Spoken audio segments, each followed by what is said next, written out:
Оренбург өлкәсе Коргалы авылы.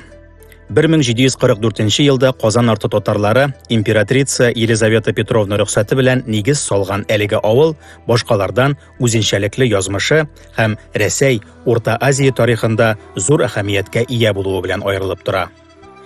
Сәгыйть бистәсе Сиитова Слобода дип башланып киткән әлеге авылга Саба кешесе Сәгыйть Хаялин җитәкчелегендәге милләттәшләребез нигез сала.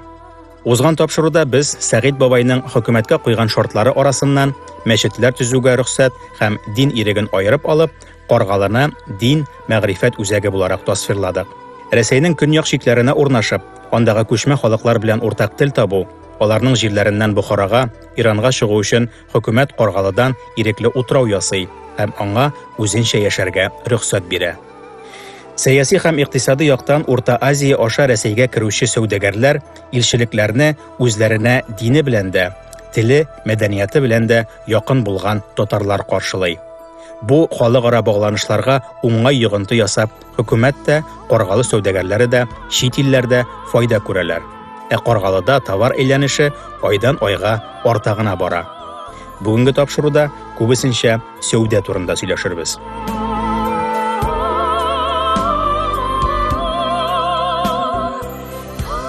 18 гасыр ахыры, 19 гасыр башында Каргалыда яшәүче төрле эреле-ваклы сәүдәгәрләр үзләренең туплаган акчаларын нинди дә булса җитештерү булдыруга юнәлтә башлыйлар.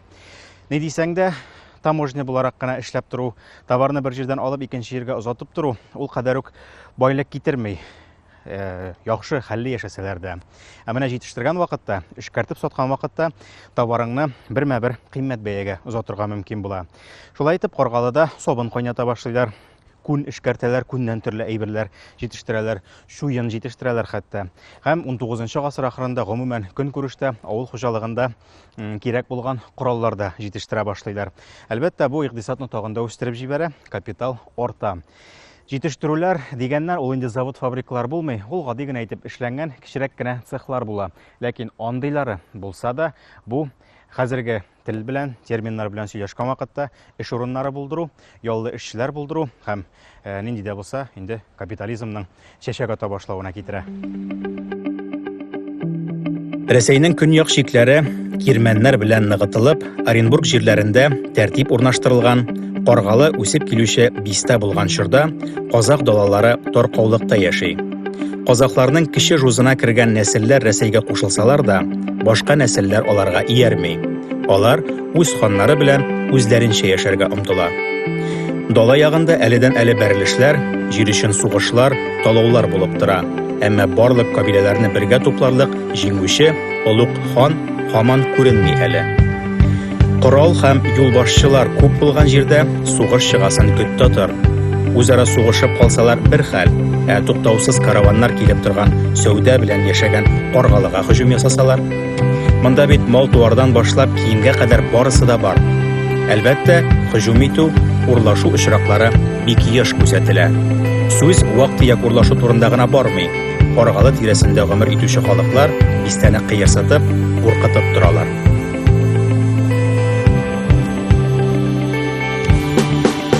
Кыйынлыклары нинди булган?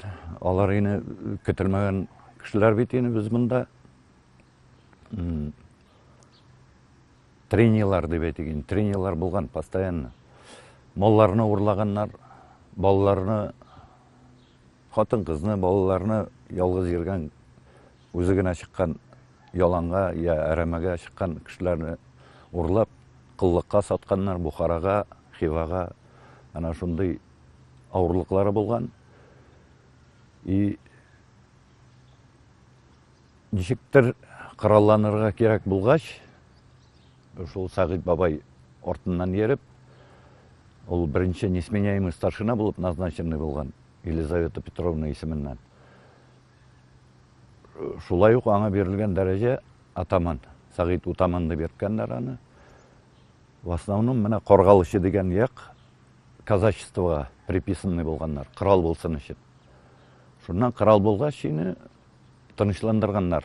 Калмыкларны күчендереп җибәргәннәр, насильно дигән кебек. Казаклар бер баш мал алып китсәләр, погоняга китеп артыннан казачий разъездылар, біздің Қарғалылар, енді татарлар. Бір баш орына іш баш алып қайтқандар. Ана шулай кіші алып кетелер екен.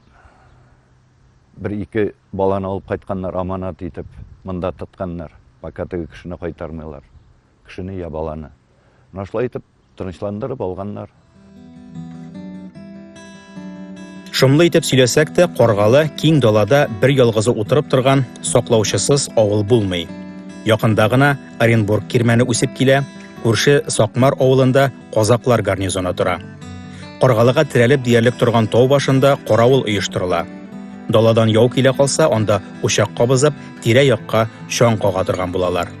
Авыл халкы әлеге тауны бүгендә Каравыл тавы дип атап йөртә. Менә шулай сугышып, сөйләшеп, сатулашып күтәрелә Сәгыйть бистәсе. Күпмендер дәрәҗәдә ирек бирелсә дә, бистә сәүдәгәрләре һәрберсе үз көнен үзе күреп, үзе теләгәнчә яши дигән сүз түгел. Сәгыйть бабай нык тора, тәртип саклый.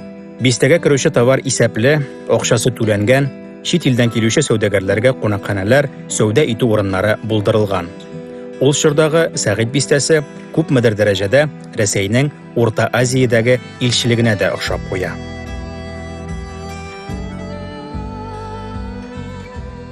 Қарғалы авылының безгә узган тапшырудан яхшы таныш булган Кушманаралы мәчете янында гына 19-нчы гасыр башына караган сәүдәрәтләре урнашкан.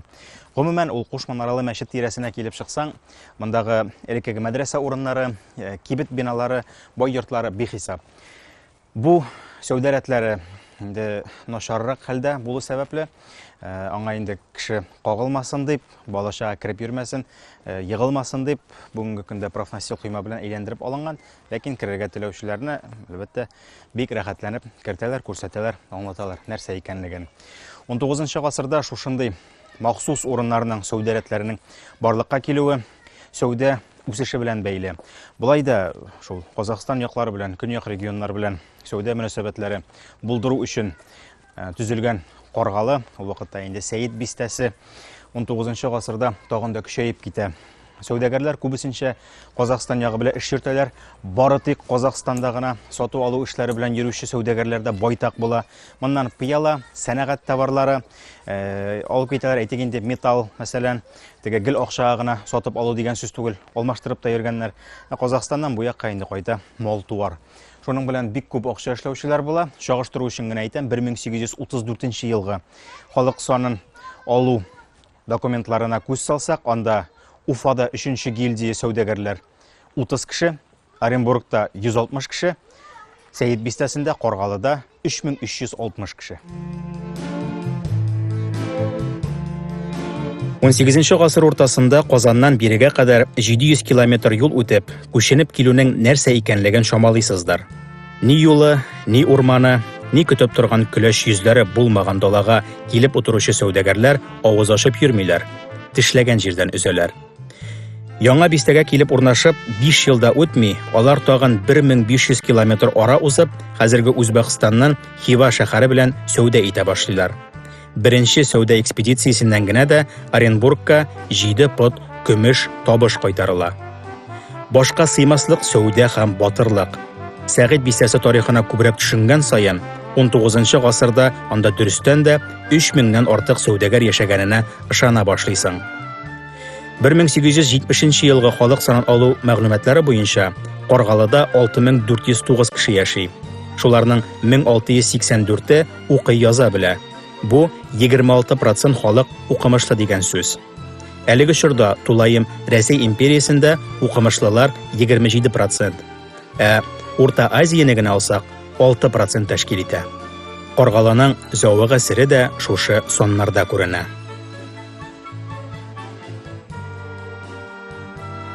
Шулай итеп, бәбиләр сөйлидер инде.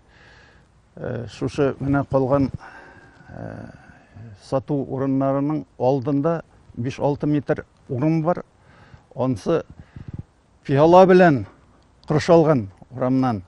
Анда әфлисун, лимон ниләре, агачлары үсеп утырады дип шулай итеп, матур җир булган инде, матур вакыт. Қарғалыда тапшыру әзерләү бер яктан бик рәхәт, икенче яктан бераз авыррак.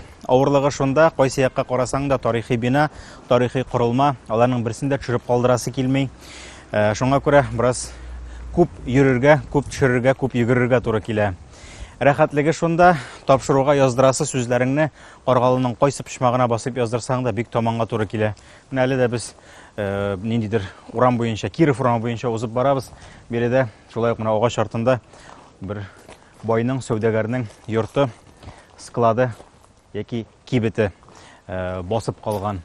Без инде күнегеп беттек, мондый биналарга һеч кенә дә аптырамыйбыз. Каргалы үсә, зурая.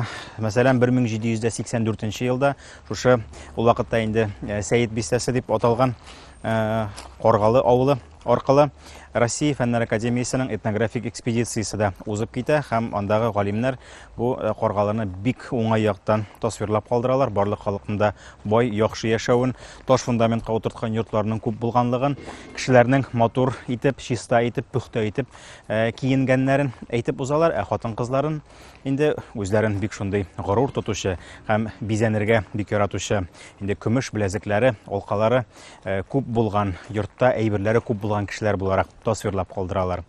Әлбәттә, Каргалы үсә, монда кеше саны арта.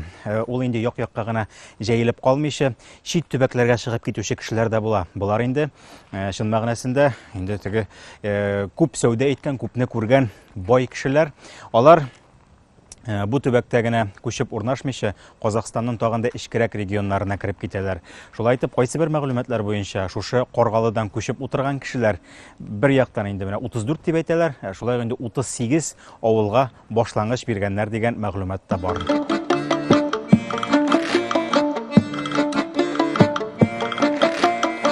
Чыннан да заманындагы Каргалы хәзерге чагыннан да матуррак, халкы да 2 тапкыр күбрәк булган. Әйтсәң кеше ышанмас иде. Әмма архив документларында 1751 елда Каргалы татарлары Оренбург губернаторы буйрыгы буенча Һиндстанга Рәсәйнең сәүдә илчеләре буларак китүләре теркәлгән. Надир, Якуб, Абдрахман һәм Исмәгыйль исемле кешеләр Әфганстан, Иран һәм Ирак аша Һиндстанга юл ала. Сәяхәтләрендә пиратларга очрап таланалар, 2 кеше үтерелә, әмма Исмәгыйль һәм Якуб Һиндстанга барып җитәләр. Бу 4 батырның берсе дә ире туган ягына әйләнеп кайта алмый, әмма Һиндстан белән Каргалы арасындагы юл өзелми инде. Менә хәзердә авылда ныклап сезнең вакыт кына юк инде төшереп бирергә. Да уңайсыз да инде күрсәтергә менә кешеләр бар. Ул Индия кешесе, скажем. Кыягатыннан күренә. Ирен бөтен әйбере менә Индия кешесе инде тәннең төсе. Шундыйлар бар һаман. Менә карыйсың, аһа, бу шулгарлык кишлек кан икән дип уйлап куясың. Хәзерге заман телендә сөйләшсәк, Каргалы авылы Рәсәй империясенең махсус икътисади зонасы булган. Яңа күченүчеләргә берничә ел салым түләмәскә, төзелеш яки сәүдә эшләрен башларга процентсыз заемнар алырга рөхсәт бирәләр, ә җир гомумән бушлай өләшенә. Күп кеше шуның белән күтәрелеп тә китә. Каргалы байлары күбесенчә мал-туар, бигрәк тә сарык белән эш итә. 1914 ел мәгълүматлары буенча бистәдә 25 күпләп хайван чалу урыны исәпләнә. Елына 50 мең сарык алып кайтып чалучы сәүдәгәрләр була, мәсәлән, Мөхәррәмовлар. Гомумән алганда Каргалыга елына 300 мең баш хайван кайта торган була. Акчасы күп, кешенең чыгымы да күп була дигәндәй, хөкүмәтне алдарга маташучылар да була сәүдәгәрләр арасында. Сәүдә алып бару бит инде ул бик, хөрти эш, куркыныч эш. Сәүдә инде тирә-якта Урта Азия белән барган инде. Хива, Бухара, Самарканд, аларны күп таптаган инде безнең халык бу яктан. Аннан теге яктан килгән караваннарны монда Оренбургда бит инде көтеп торалар. Каршы алып түләтергә кирәк бит инде. Пошлины теге бу. Безнең халык Җаек елгасы, ул вакытта әле Җаек булган, Урал түгел. Теге сай җирләрне белеп, чыгып, каршы алып, Оренбургдан 30-40 чакрым читтән бурып алып килеп, монда пошлинсыз туп-туры алып килгәннәр үзбәкләрне, шулай итеп. Сартлар ул вакытта сартып yetkәннәр. Оренбург белән Каргалы арасында сәүдә үзәге статусы өчен көрәш озак бармый. 19 гасырның икенче яртысында Урта Азия товарлары тулысы белән диярлек Каргалы байлары кулына күчә. Сәүдә эше белән генә шикләнмичә, җир эшкәртү белән шөгыльләнеп байыган нәселләр дә күренә башлый. Биредә аеруча кыйммәтле, каты сортлы бодай үстерелә. Каргалының берничә су тегермәне булганлыгы да билгеле. Алары да кеше төслегенә түгел. Платиналарының озынлыгы 100, бийеклеге 8-10 метр тәшкил иткән. Әйткәнемчә, зур сәүдә үзәге буларак Каргалыда бик күп төрле шимал туплана. Шуңа күрә дә бистәдә тиз арада һөнәрчелек үсеш ала. Авыл халкының гел кәсеп белән яшәгәнен бүген дә шамаларга мөмкин. Чөнки аның күпчелек йортлары тыштан заманча булып күренсәләр дә, эчкә керсән, бар тарихларын ачып салалар. Каргалы авылының кайсы гына почмагына барсак та, безне тарихи йортлар, тарихи биналар каршы ала. Ләкин аларның тышкы күренешләре урамнан без үтеп йөргән җирләрдән күренеп торган өлешләре бер хәл. Алар әлбәттә безнең өчен кызыклы, ләкин аларның ишек алдына кереп, кунакчыл хуҗаларның күңел йомшаклыгыннан файдаланып, инде базларына да төшсәк, монда аерым бер катлам тарих көтеп тора. Без хәзер Фәрхәт абыйларның базында Нариманова урамында урнашкан йортларның берсендә бу баз дип әйтерлек тә түгел инде, бу тулысы белән подвал итеп эшләнгән, биек итеп, түшәмнәре биек итеп, мотор итеп, иркен итеп эшләнгән. Биредә инде күпме генә иске булса да, әлеге баз бүгенге көндә дә эшләрлек хәлдә, кышларын биредә җылымсарак булып тора, җәй көннәрендә салкынча булып тора. Әле дә монда әйбер саклый хуҗалар. Ләкин алар әлеге базны инде заманчалаштырып, штукатурлап, моторлап тотмыйлар. Алар аның искелеген күрсәтер өчен, инде балаларга киләсе буыннарга тапшырыр өчен дигән максат белән алар ничек бар шулай саклыйлар. Моның сокландыргыч кирпечләре дә, кирпечкә дип әйтеп булмый, бу блоклар, аларның тигезлекләре бөтенесенең дә бер төрле размерда булуы, миллиметрга кадәр тигез итеп урнаштырылып килүләре аерым бер шаккаткыч хәл булып тора. Шулай ук инде бик матур ишекләре, ул ишек өстеннән ябылып куя торган әле тимер рәшәткәсенә кадәр сакланган һәм бүгенге көндә дә яраклы хезмәт итәрлек хәлдә.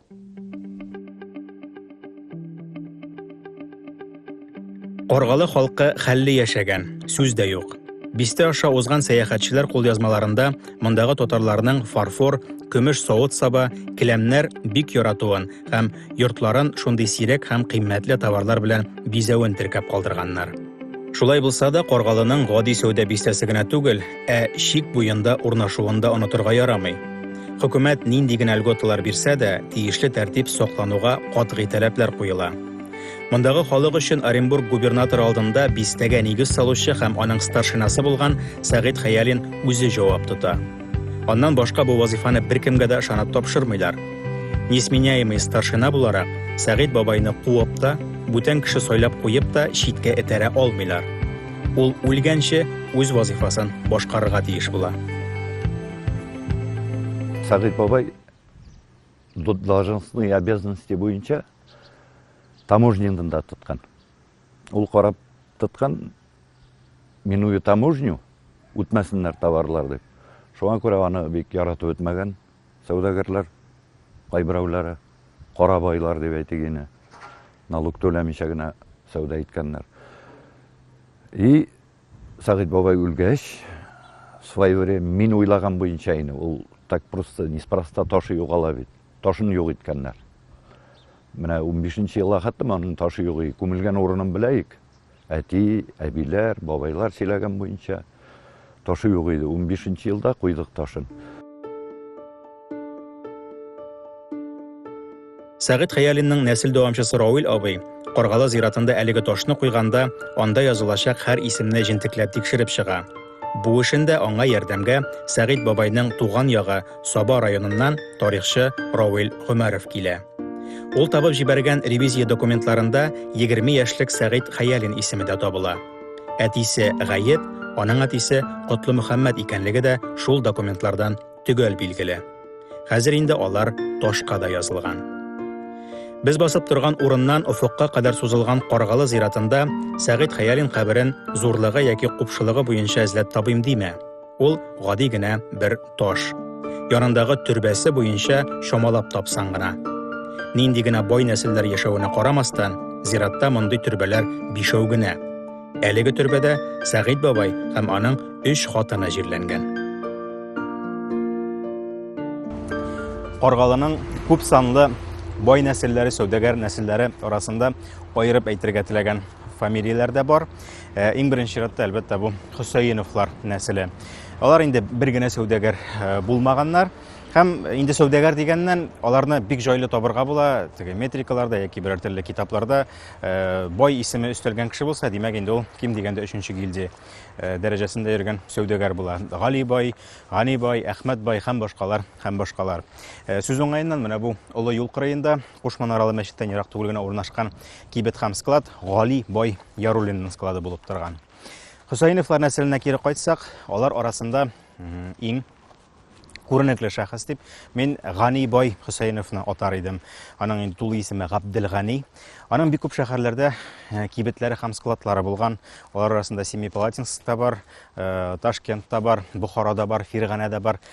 Бик күп кибет тоту, сәүдә итү генә түгел, ул әле бик хөрмәтле меценат та булган. Ул Казакъстанның күп кенә төбәкләрендә мәчетләр, мәдрәсәләр ачкан. Шулай ук Оренбург, шулук Сәйет бистәсе, Каргалы, аларда ачылган мәдрәсәләрдә ул гомумән алып исәпләгәндә 600-дан артык укытучы мөгаллимнәр әзерләгән. Аларның бөтен укытуларын, ул мәдрәсәнең бөтен эшчәнлеген үз акчасына тәэмин итеп торган һәм шундый ук хәл башка төбәкләрдә дә, Казакъстан якларында да күзәтелгән.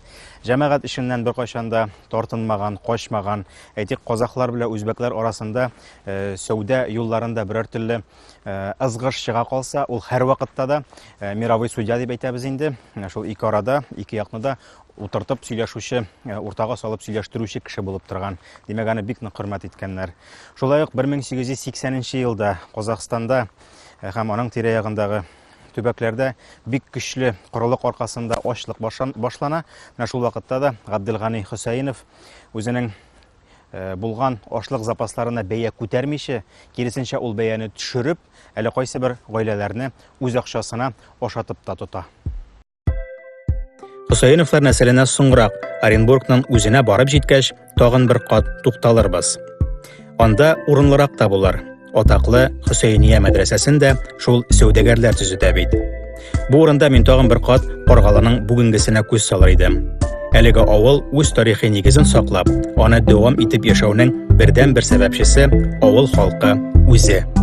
Нәрсәгә тотынсалар да аның тарихи урынын, мәгънәсен белеп эш итәләр. Команда шул кагаз эше аркасында ачылмый интеккән мәдрәсәләрен дә үз урынына куйганнар. Биналары гына элеккедән матуррак, максатлары зуррак. Киләчәктә инде ниятебез үзебезнең динебезгә, милләтебезгә, авылыбызга файдалы булсын дип, менә шушы бинаны салдык. Һәм дә ниятебез дә илеке хәленә кайтару. Менә даже мәдрәсәнең салышы үзенең урынында салынды. Шушы урында Каргалы белән саубуллашабыз. Ике тапшыру булса да, авылның барлык тарихи почмаклары да ачылып бетә алмады әлбәттә. Тарихның да төп өлешләренә генә кагылып уздык. Авылны яшәтеп, зурайтып килүче меценатларның да, җирле үзидарә җитәкчеләрен дә, авыл активистларын да күрсәтә алмадык. Меценатлар мактанган кебек була, Ходай риза булсын эшебездән диде. Җитәкчелек халкыбыз әйбәт, алар белән сөйләшегез диде, һәм башкалар. Татарда һаман да шул тыйнаклык инде. Хәер, алар өчен Каргалы авылы үзе һәр йорты, һәр ташы белән сөйләп тора. Очрашканга кадәр.